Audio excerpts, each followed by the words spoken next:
You're listening to Healthcare Now Radio. Stand by for This Just In, the latest in healthcare innovation and technology trends with your HIT advisor, Justin Barnes.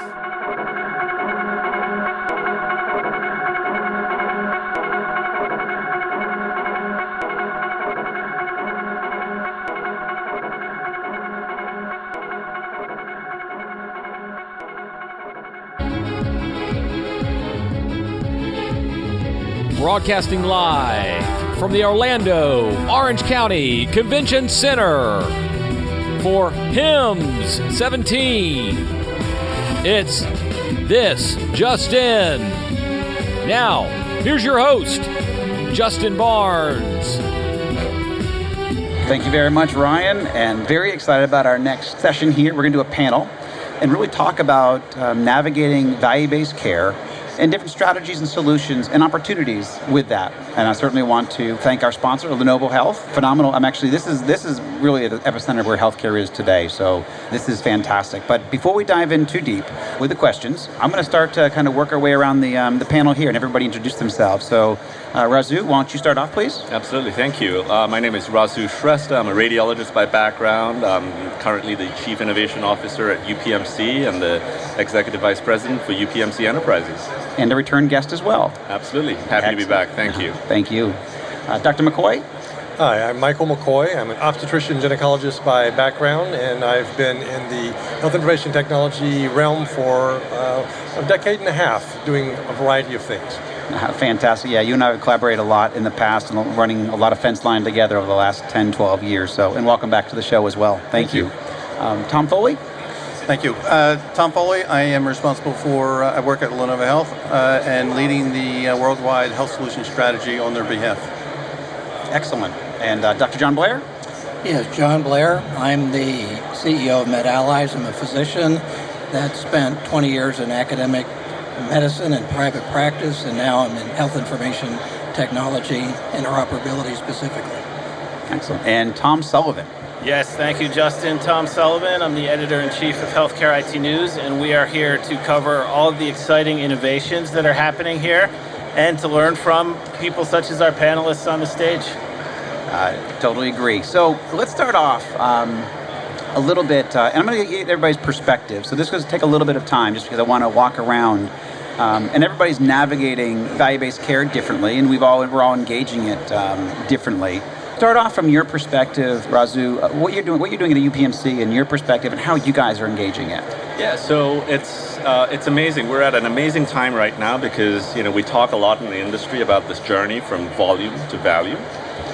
What's unique about UPMC, given the fact that we're both a payer and a provider organization, is this yin and yang of the payer-provider is not just talk, it's action. It is reality for us, right? It is what we're doing, and how we're doing it is what differentiates us from some of the other entities that exist out there. And it's really interesting because on the provider side, we've got, 25 hospitals, 3,800 physicians across the board. But on the payer side, we have 3.2 million members, okay? And when we, as an entity at UPMC, make specific decisions strategically, we don't say, all right, let's just make it based on what we need for the patients who we see on the provider side, or the members, the health plan members that we have on the payer side. We take more of a person-centric approach to care, okay? Because that member could be a patient at a certain point. Very true. And so this yin and yang of the payer-provider realm really comes to be the crux of the strategy that drives innovation and interoperability and all the things that we'll talk about today. Excellent. And Mike, you obviously have a unique perspective. You've been on the provider side, you've been on the vendor side, so what are some of your thoughts there? Well, part of the challenge in achieving the balance between what's needed to achieve the value-based care is how do you transition from the current fee-for-service realm? How do you provide the tools to allow individuals to be participatory in their own care? How do you allow clinicians to find that information about people and know that you're dealing with the right information? How do you make all of that accessible real time so that people can make informed decision and not be distracted by the noise that goes on with so much data. So true. And so there are a number of issues that, particularly in this transitory or transition time from one administration to another, the good news is bipartisan perspective that we've had allows us to at least forecast that we cannot continue to expand the cost of medicine. We have to do things that derive a better value for clinicians, for hospital systems, for payers, and particularly for individuals who may have high deductible savings or whatever. So all those things I think have to play into how we approach value-based care and the transition to it.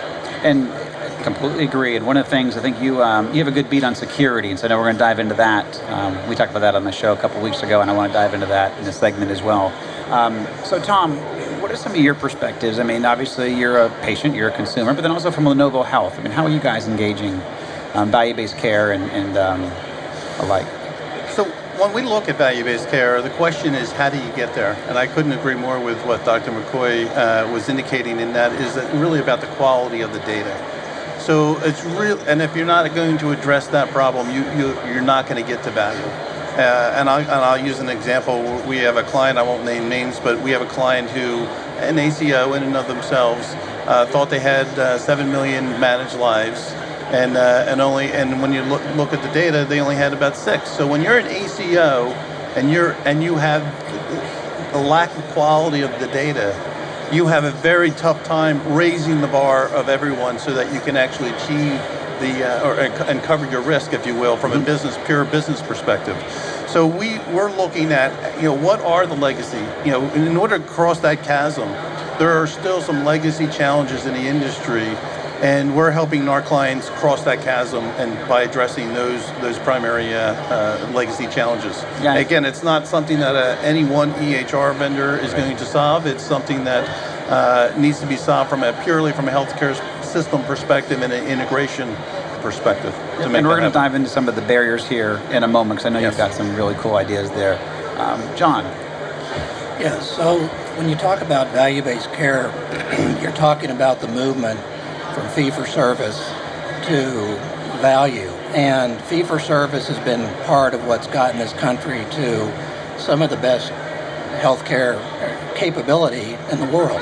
However, not some of the best overall results in the world, and it's because it's so fragmented, that care. And value-based care starts to get at bringing that fragmentation together and virtualizing care. So what we're working on and spend a lot of time on is, you hear about patient-centered care and putting the patient at the center. So we believe strongly that primary care at the center, taking that responsibility to coordinate care, particularly across the sickest patients, starts to really bring that value, increase the quality, decrease the cost. And so we're very interested in the patient-centered medical home, transformation of primary care, integration across the community, and then that gets into, at the heart of it, interoperability to coordinate that care. So we're interested in transformation, the actual getting in the trenches and the workflow redesign, but we're also interested in the infrastructure of technology to connect and allow that interoperability. Yep, nope, and we're about to... so Tom, I'm going to start off with this next question is around barriers, because I think that's what we really want to dive into and look for best practices. But from your perspective, being editor-in-chief of Healthcare IT News, what are some of the barriers that you've exposed and you've written about and out there? Well, the common ones, I think everybody, pretty much everyone is familiar with a lot of the barriers to value-based care. It is, as Dr. Blair said, shifting from fee-for-service to alternative payment models. It's also having, like Tom said, quality data. Data has been called the new currency, the new oil. And at the same time, anyone paying attention also knows that if it's not quality data, you can't do much with it. That's right. So I think that data quality is probably the biggest barrier. And then, of course, competition, providers not wanting to share that data with other people, with other providers. No, excellent. So coming back around, Dr. Blair, what are some of the barriers that you've experienced with MedAllies and your community there? So you have an infrastructure problem, and I would say that now, at least better than 10, 15 years ago, connectivity is, if not solved, is significantly better. So even though you have disparate systems across the healthcare spectrum, you have connectivity. The problem, though, is you do not have great usability around that connectivity, and a lot of the content issues create problems. So connectivity's there. We're not there with interoperability because of content, security issues, and workflow for those disparate systems. Now, once you deal with that infrastructure piece, then you have to train different organizations to work with each other as if they're one. So there's a training issue and a compliance issue around the workforce. So I'd say infrastructure, workforce are two large barriers. So let me just add one more question there. Do you guys have, in your part of New York, Fishkill area, and do you guys have a lot of value-based care contracts that are available to you, the payers, or? So we're part of the Comprehensive Primary Care Initiative. Okay. Yep. We are the faculty in New York. Okay. Actually, we just got asked to join in the CPC Plus. Yep. So we're going from 600 or 60 practices to 600. Excellent. Because we're getting another state. So we deal with all of that, and we've been doing pay for performance for the last 15 years. Yeah. So we were doing the precursor to value-based care. Excellent. So what are some of the barriers, Tom, that you guys are experiencing that you're helping navigate? So as we talk to the client, we talk to the market around, again, how do you get to a quality data set? We find that there's a lack of awareness about what the technology actually does and doesn't do for you. Completely agree. So from an EMPI as an example, an EMPI is not, we talk to clients and say, we got an EMPI, we're good. That is not a true statement. So not only an EMPI, and some folks say, hey, we're collecting biometrics and we're good there. So we solve our problems. Or we're an all X shop and therefore they got it covered for us. And I think if you peel the onion a bit, you're going to find, and I think the reality will show, that just collecting the biometrics and thinking that you've identity-proofed someone are two different things. Just having an EMPI will not get you to a value-based care model. I totally agree. Yeah. And so we focus a lot of time in our messaging around the advocacy and the awareness of what an EMPI does and doesn't do, what collecting a biometrics does and doesn't do for you, and then ultimately, and most importantly, not just raising, checking them on the awareness, but putting a model out there that actually suggests what you should do end to end, and take a look at that model. So when you're going to look for a vendor, if you're going to look for something to do in this space to address your quality of data, look at this model and embrace it. And you can change it if you want, but use it as the framework for looking at an end-to-end model, which we have vetted through focus groups and things of that nature to ensure that obviously we have credibility in what we're saying as well. Yeah, and I know we're going to come around full circle to the unique patient identifier, so We'll dive into that in a moment, but I agree. So first of all, not unique patient, because patient, it should be a unique individual. There you go. So it's not patient-centered care, it's person-centered care in order to accommodate that. So just as a clarification or correction. Yep, no, very true. And the unique health safety identifier is indeed critical. It's one of the foundational elements to interoperability. It is, in and of itself, not enough to achieve interoperability. We do have connectivity, but connectivity is not the same as interoperability. And particularly, it's not the same as semantic interoperability. Right.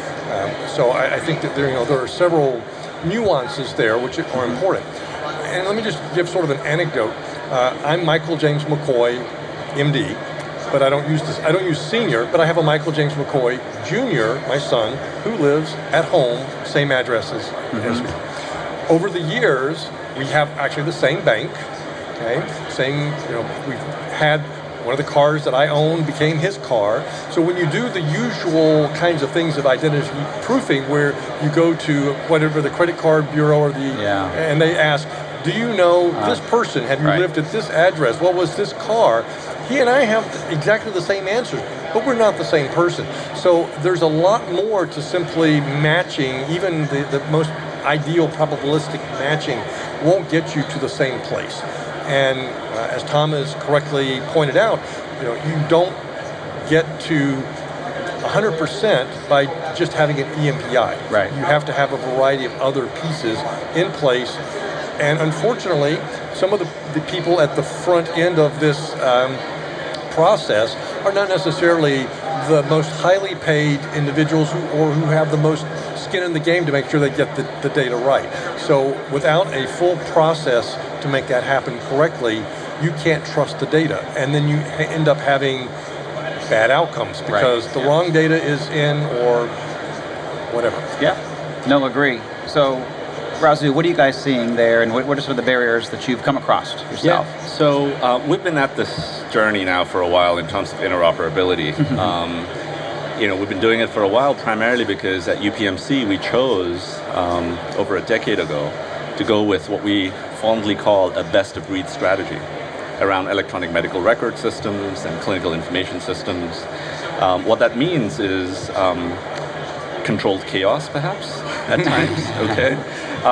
So we've been doing this for a while. We've in fact gone through all of the trials and tribulations of syntactic and then semantic data harmonization and interoperability. And so in terms of hurdles and challenges, I'd bucket them into three, right? First and foremost, really, is I think culture.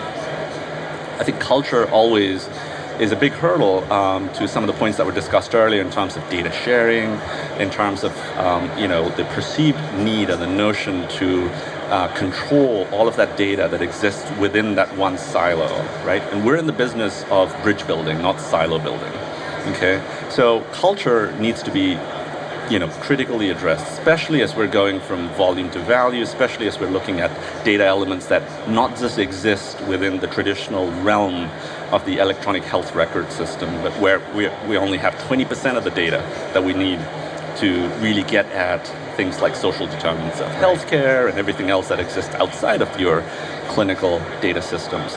The second bucket really is technology, right? From a technology perspective, I'm here to tell you our experience has been that having data is great, and we've got lots and lots of data. We've got 9.7 petabytes worth of data at UPMC that's doubling every 18 months.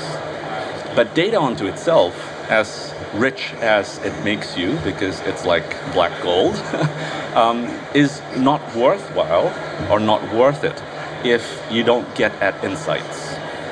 So how do you go from data to knowledge, to information to insights, right? You have to make that transition.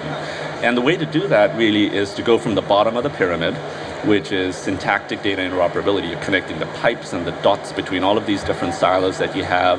Then you have this layer of identity management, intelligent identity management, where all of the things that we're talking about today, including our approaches around EMPI, adding biometrics. So we have Certify as where we're taking thumbprints, fingerprints from our patients, and without them having to input their social security number or their any identifier of their own, we're able to immediately connect them to the thousands of records that they may have across the system. And then on top of that, you build layers of semantic data interoperability and then get at enablement type capabilities such as analytics, and you can layer on machine learning and everything else that you want. The third bucket, really quickly, so if culture, technology are the first two buckets, the third bucket I'd say would be experience, right? The user experience is really important. If you think about this journey of volume to value, where we are today is we've replicated the analog workflow and the analog culture, right? We've created electronic folders and files in our electronic medical record systems, and we're doing more of billing and documentation. But this culture, the burnout that we see amongst physicians, right? The nurses, all of the challenges that we have with basically propagating more of the analog culture, but digitizing it is what we've done in the last 20 years. How do we shift from that to one where we're focusing not just on sick care, but well care, where we're really saying, all right, value-based healthcare is about propagating wellness and making sure that our hospital beds are as empty as possible, which is a different paradigm altogether, and really addressing the notion of user experience, both from empowering the clinician as well as empowering the person on the other end. So culture, technology, and experience. Dr. McCoy, I'd like to go back to something that you said. You mentioned that, an EMPI is not enough and that there are additional pieces, and you kind of explained why you think it's not enough. But what are those additional pieces that you need? You need true identity proofing, authentication.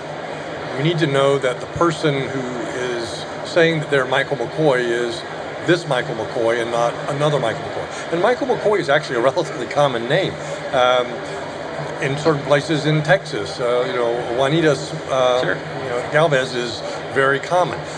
Our friends in the University of Texas in San Antonio had, I think it was like 200 Maria Galvezes on one street. So it's something that if you just use what street are you on and their approximate age, so you only look at a 24-year-old Hispanic female living in this area, that's not good enough. Both from a perspective of identity theft, from getting things done to the wrong individual for the lab results or anything else. It can be a problem. So it's the whole process. That's much like Trusted Traveler or the GOES program or passport control. All those things prove that I'm who I say I am. But most people don't really look that closely at even just an ID that you flash as you check in at the hospital. And so there are a lot of additional pieces that are a part of that puzzle. EMPI is not enough. Now, as the Tom Sullivan III, I can completely relate to the story about you and your dad. True. I've gotten lucky sometimes when his airline miles show up in my mailbox, but I don't ever get to keep them. But Tom, I would ask you the same question here. I mean, if we accept that an EMPI is not enough, what's your perspective on what the other necessary pieces are here? I would agree with Dr. McCoy. At the fundamentally, we believe that in order for a person to be mapped or aligned with a medical record, it does start with truly identifying the person. Just because you collect the biometrics of somebody without identity proofing the person doesn't mean that the biometric is a good marker. So starting with a true identity proofing process, I believe the ONC recommends that you identity proof a patient at a NIST level of assurance 3. That's the guidance that we provide, consistent with guidance from the ONC. So if you don't do that and you jump that fence and you do biometrics and you do your own back end data reconciliation and feeling like we're at 99% of purity in our data, we don't have duplicate records, then you really haven't been done enough. The numbers look good, but you haven't done enough relative to addressing the problem. Well, Dr. Blair, it seems that the theme here, there's widespread agreement, at least as widespread as you can get with 6 people, is the EMPI is not enough. What are the pieces that you see as being necessary? What's MedAllies doing in this realm? Yeah, well, that's interesting. We have a lot of experience with ID proofing providers. We support probably 60 to 70,000 providers on a national network that utilize electronic health records to send and receive, and they have a high level of assurance. We do the LOA 3 that was just mentioned, and so we ID proof 60,000 people at LOA 3. To do that now with a patient or a consumer, a non-physician, it's different because a patient they're not a Medicare provider or they're not an employee that's had an I-9. So it's a whole different thing. So it gets at what was mentioned earlier, which is you've got to find a forum where you're going to do it, whether it's when they come in the hospital and whether there's a registration clerk that's had the proper training for level of assurance 3, along with other components.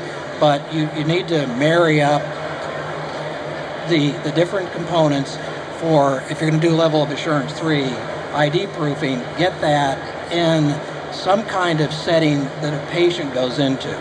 If that can be done, then you can assign a credential to that patient for ongoing authentication, tie that to a record, and that will take care of the problem. But those are several steps to do that. Sure. So when you get to, at least hypothetically here, completing those steps, how does that enable MedAllies to get to value-based care? How does that help to get to value-based care in general? If the patient, in fact, is ID proofed at a high level so that you really know that that's that patient, and all systems, remember I talked before about how everything's fragmented, and if those systems now when they talk to each other, the patient is that same patient across those different care settings. You start to virtualize that record. You start to get to that interoperability. You start to allow for the coordination of care for those providers. And when you can coordinate that care, well, you do start to bring down the cost and increase the quality because you've improved care coordination, which drives higher value. So, Tom, is that in line with what you're seeing among Lenovo's clients? Yes, absolutely. Yes, absolutely. We see that as so. The key here is that when we talk about EMPIs and identity, is that we talk about a lot of different continuums, volume to value. The one transformation that I believe the market needs to make is that we need to move off of a probabilistic matching algorithm to a more deterministic matching algorithm. You can achieve that if you have a unique health safety identifier that is embraced by the industry. So, Dr. McCoy, is the slight resident skeptic here about EMPI agree, disagree with what these two gentlemen just said, have a different take on it altogether? I'm not sure that I'm the resident skeptic. I think the reality is that, again, EMPIs are not enough, but to the point of where do you get value and how do you get the trust factor, which clinicians are looking for in particular, so that they will believe that the radiology result from across the country or the lab result from across town is on that patient and is believable. That will help drive down a reduction in duplicate test ordering, unnecessary test ordering, etc. That's one step among many that have to happen to achieve better value. When we look at paying for outcomes instead of paying for the number of widgets that we do, be it lab tests, radiology tests, etc., that will help.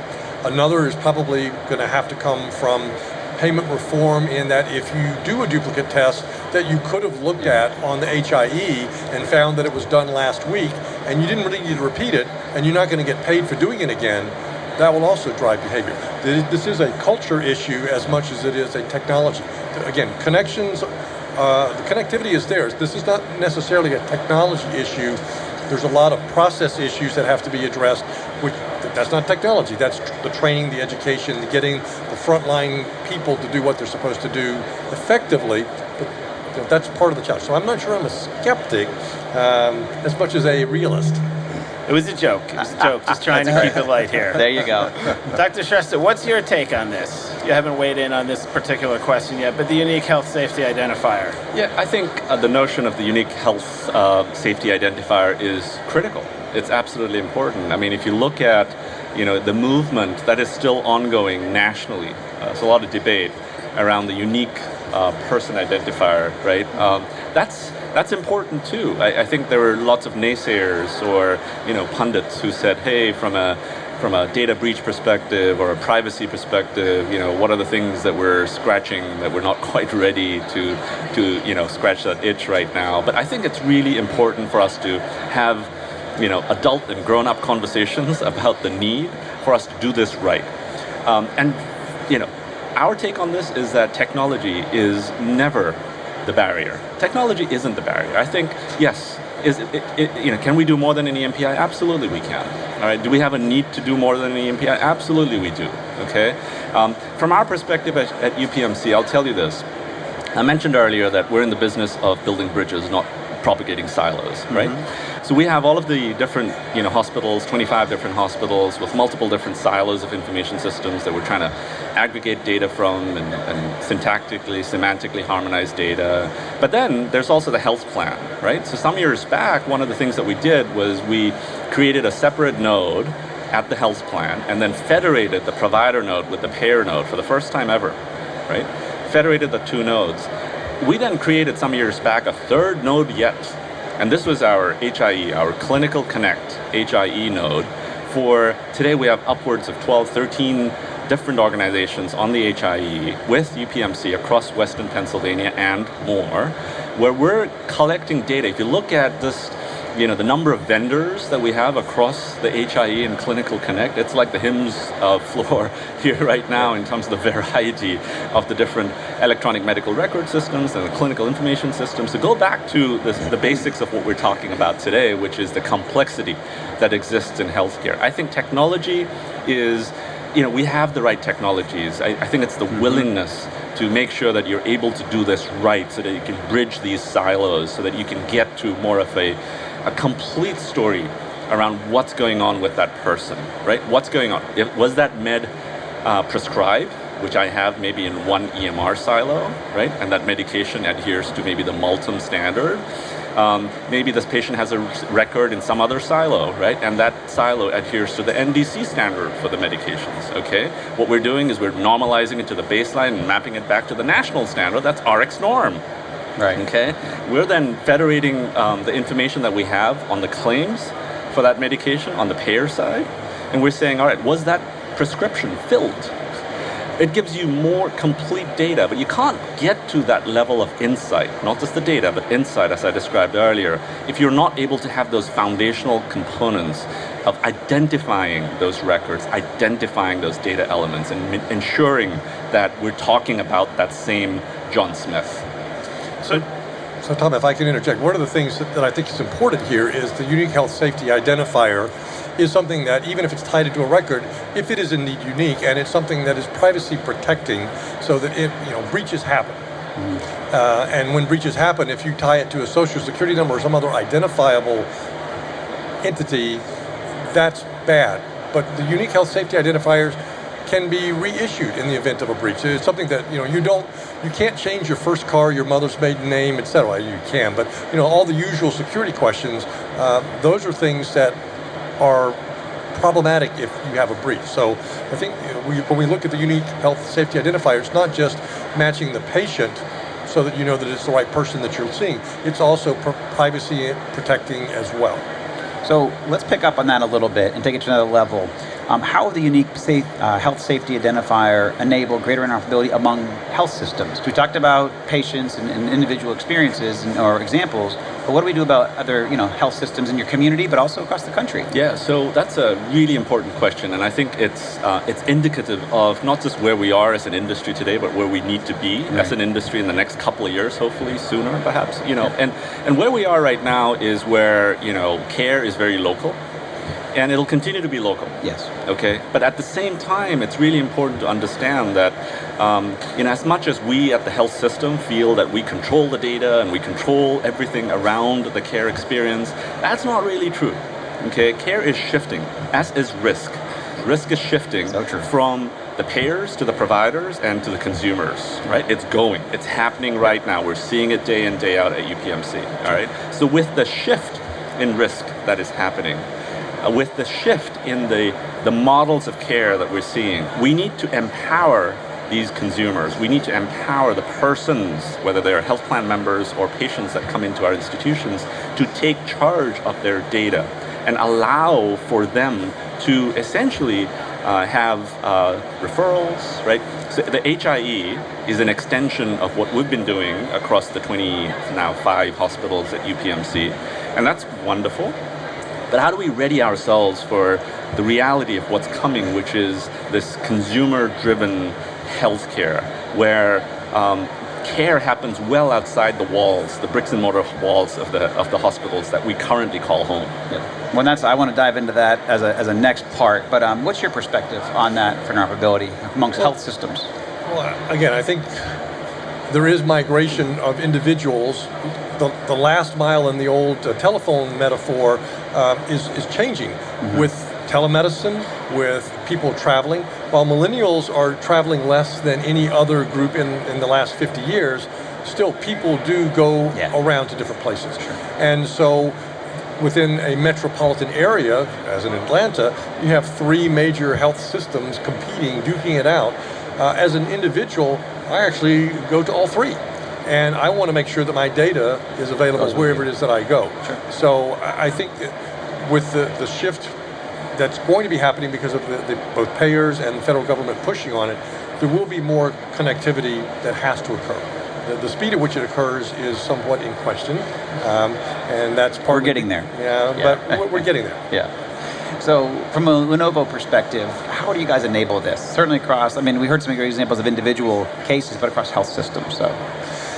Yeah, so across health systems, to the point of what was both said, we do believe that the consumer is the person is the one that really needs to control their data. The industry hasn't done enough in that context, and it's very difficult for them to achieve the elimination of duplicate records, medical, all that stuff. Mm-hmm. So now I'm in the home. And now I have the Internet of Things. I have wireless blood pressure cuffs. I have scales and glucose monitors and things of that nature. So I know that data came from me, but the person that I send it to might not trust that data because it could have been someone else, right? So we talk about the unique health safety identifier, it being to me, but there's this, how do I translate that trust of the data that's collected in the home and to my care team and my care providers relative to being able to look at that data and be able to and to take action on that data. So I think we still have a long way to go, and hopefully we can address this sooner than later about how does the consumer take in all that data. And quite frankly, to some degree, meaningful use went to some extent to that degree. The idea of providing electronic copy of your health records to the consumer as part of MU2 was enough. But the problem is that if we're all different healthcare systems at this table, we all have a different EHR, we all have different patient portals. And to Dr. McCoy, he goes to all three, top three EHR vendors. He's not going to three different patient portals. Right. So that's very true. We need to make it easier for the consumer, whether it's the consumer that decides what portal they want to use or way they want to buy.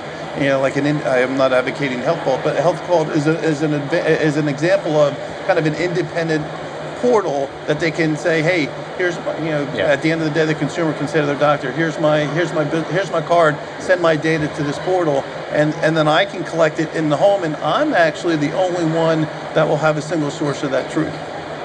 And how do I share that in a proper way with the health system and my extended care team is a challenge in and of itself. But data is ultimately the fuel here that will drive transformation. And the aggregation and the credibility of that data and the provenance of that data is really, we got to solve that problem before if we're going to truly move towards value-based care and beyond that. What are your perspectives on this, Dr. Blair? Well, I'm not sure exactly which piece you're asking, but I think the unique health safety identifier enabling interoperability amongst health systems, that aspect. Okay, so I'll get to that at the end, but we've talked about value, and we've talked about interoperability. We've talked about disparate systems and connectivity. So I want to put things in a real clear perspective here. For the last 12, 15 years in the Hudson Valley, we've dealt with about 5,000 doctors, about 2 million patients. Cornell has done most of the research in this area in our region, but some of it by RAND. And we've had the opportunity to have a multi-payer database and a lot of data. Of the couple of dozen studies they've done in the Hudson Valley, one I think is pertinent to this. There was a paper-based group of doctors. These are doctors, if we can believe that still. But back then, there were a lot more than there weren't. Right. There was a paper-based group. There was an electronic health record group. And then there was a group that was the patient-centered medical home.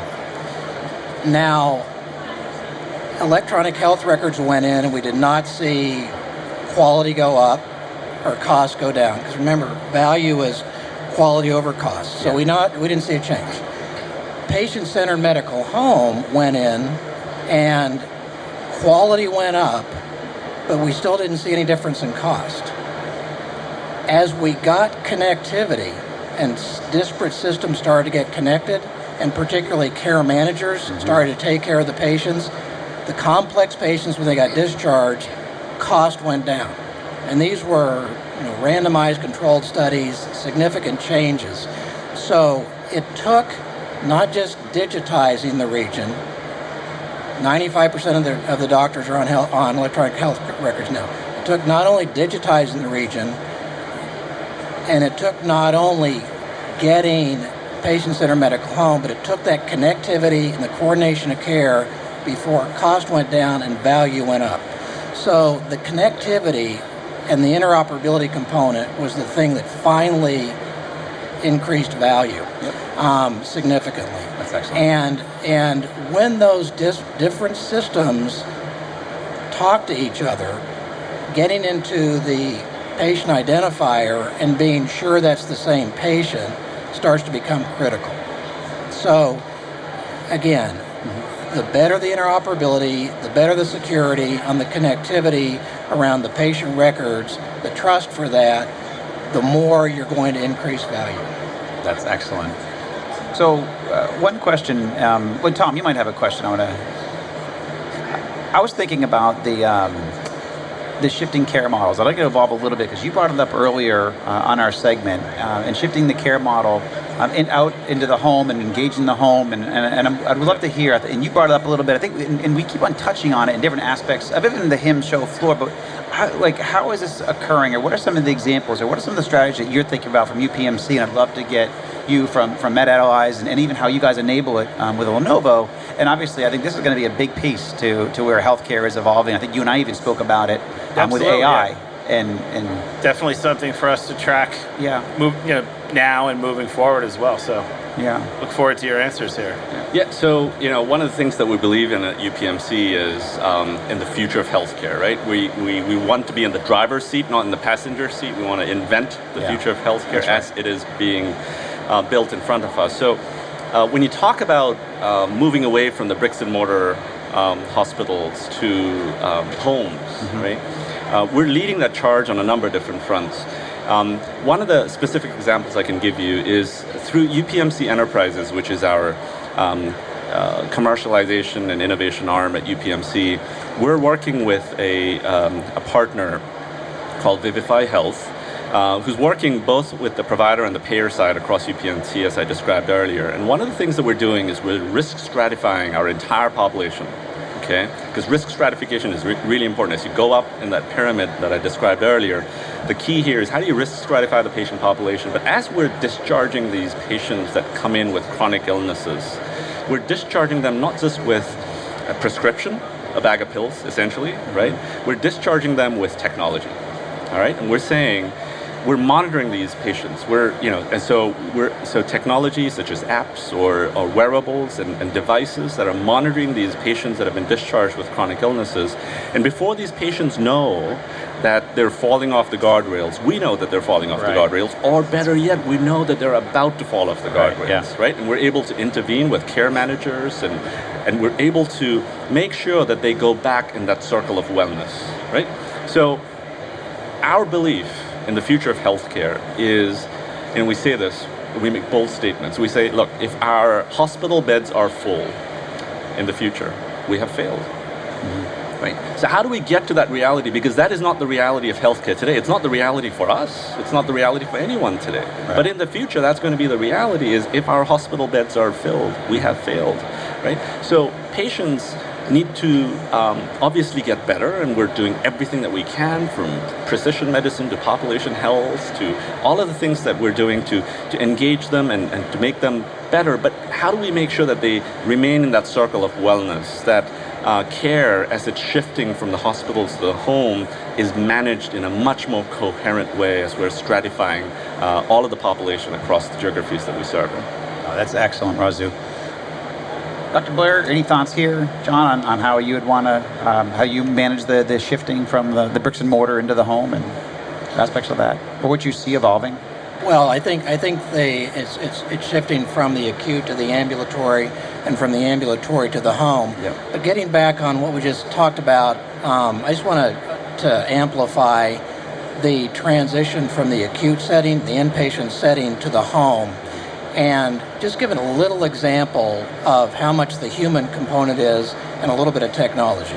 So we have ensured that on all discharges, and again, the risk stratification is critical, because some patients, the lift is not worth it. Yeah. But the risk stratification is critical. But for the high risk patients that have a particularly great chance of readmission, unnecessary readmission, those patients, we make sure that the summary of that hospitalization, and particularly the reconciled medication list, so what that patient really should be going home on, is accurate and is understood by the responsible provider in the ambulatory space.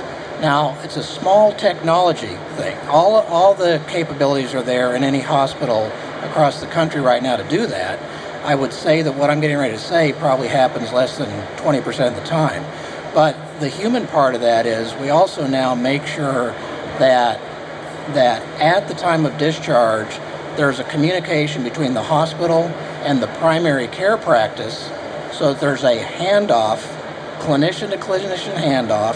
Doesn't need to be physician or nurse or whatever, but they make sure that they understand what's going on, and then an appointment is made within 3 to 5 days for the high-risk patients, and that person on the ambulatory side then communicates with that sick patient, high-risk patient, once they get home, to make sure that reconciled med list is exactly what they're taking. Right.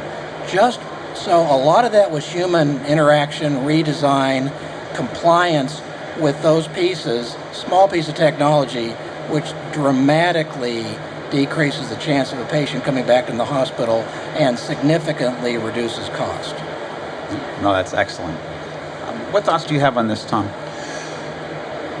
Dr. Blair just hit on a very important point, is that human interaction. Yeah.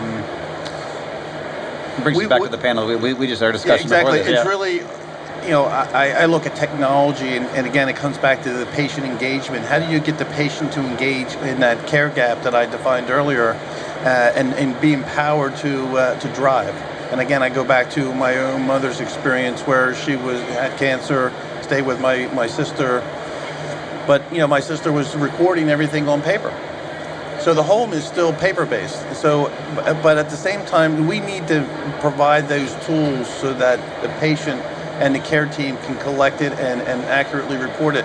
And it's interesting that the visiting nurse service would come three times a week, but they wouldn't know the status of the patient until they walked into the door. That's right. And my argument would be, hey, it would be great if this information was collected electronically, and before the nurse even came up to the door, it's like the doctor looking at the chart before they walk into the exam room. They should look at it so they could be more efficient in where they actually went, frankly, relative to the delivery of care. As well, you take a look at technology. I personally believe that keyboard on that laptop is a dinosaur. That's a wrong for today's age and moving forward. Picking on his computer. I'm quite fond of this. It's not a Lenovo one either, so It's not a Lenovo one. Yeah. but nonetheless. But the point is that how do we engage the technology needs to be very simple and intuitive, as opposed to it being heavy and hard and complex. Yeah.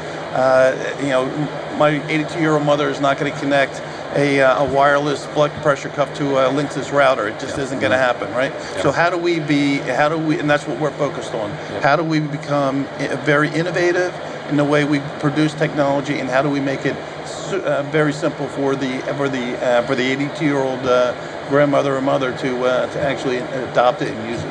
So this is perhaps, again, skeptical or heretical in this environment, but the technology should be supportive of what we're doing, not the focus of what we're doing. Yeah, exactly. And so I think whether it's a unique health safety identifier as a foundation for interoperability and collecting the data, serving it up in a useful, usable way is what is of paramount importance. Be that individual a clinician, an end user, someone taking care of another person, that's the ultimate goal. So I want to chime in on what both people just said. Yeah. So the example I gave before about discharge and the coordination between primary care and discharge, we've also in this same effort have looped in home health. And home health is connected just the same way that the primary care, the ambulatory side is to the acute side. I would say the connectivity piece probably took a few months redesigning the human interaction between the primary care providers, the ambulatory providers, and home health, and getting compliance on that communication coordination probably has taken us 3 years. Right. But now it's happening, and there is a very significant improvement in what goes on, and the home health nursing staff that go to those houses now to see those patients fully understand what's going on, and if they have an issue, they're dealing with primary care, and again, preventing many, many patients from having to go back to the hospital unnecessarily. So in the context of this conversation, one of the things we hear a lot about with security, data security at healthcare, PII, PHI, is that it's not really a technology problem, and the greatest failing is your end users. Can we apply that same kind of thinking to the greatest failing for the scenarios that you're describing is actually the patients? I mean, as Dr. McCoy said, technology should be an enabler. Does it get the patients all the way there? Or what are the challenges after the technology is, good enough to delight users? I'm not sure. So what do you, in terms of the patients? So let me chime in here. I think so there are essentially at least 3 different layers here, right? And we've established this in the course of the discussion here. First is foundational. You got to have these foundational components, and you got to think it through. This is not a haphazard journey to value-based care, right? You have to have the foundational components of syntactic interoperability. You have to have the identification layer well done, well beyond what the current generation of EMPIs can do for you, and you have to manage all of the different layers around semantic data interoperability. So build up to that pyramid. The second component, obviously, is for us to make sure that we're able to get to the consumer and get to that experience that you're talking about right now, Tom. But I think what's beyond that, which is your question, is really the crux of the goal of innovation. The real goal of innovation is to make the technology invisible, but the way we do it is through behavior change, right? At the end of the day, it's not about a better looking GUI, a graphical user interface, or a nice business plan for this startup or for an established company or anything else of that matter. It really is behavior change for clinicians or for consumers equally, okay?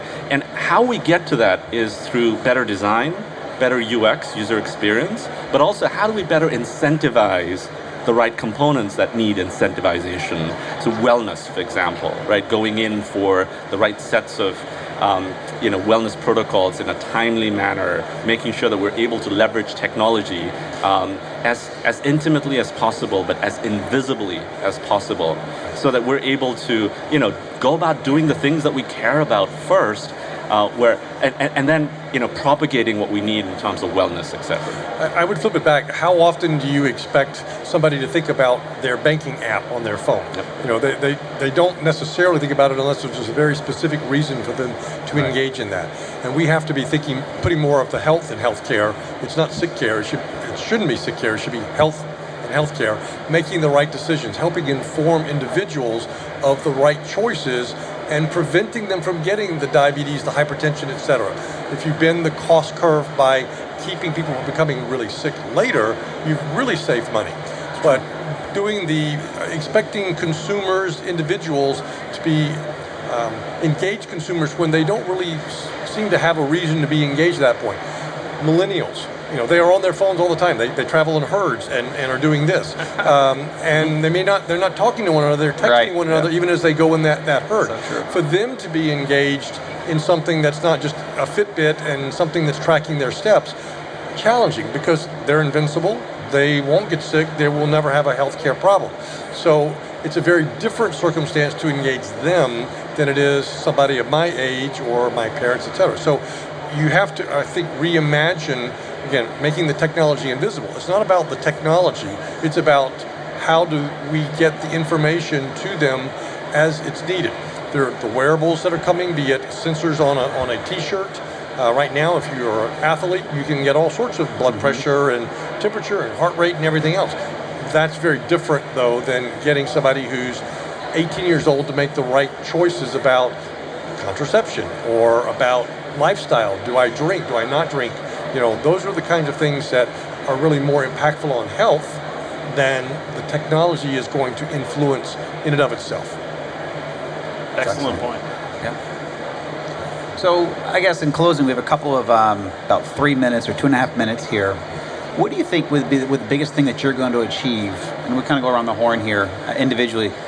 Over the next 30 seconds apiece, what do you think that what you will, MedAllies will tackle, or what you guys will achieve in 2017 that you're looking forward to?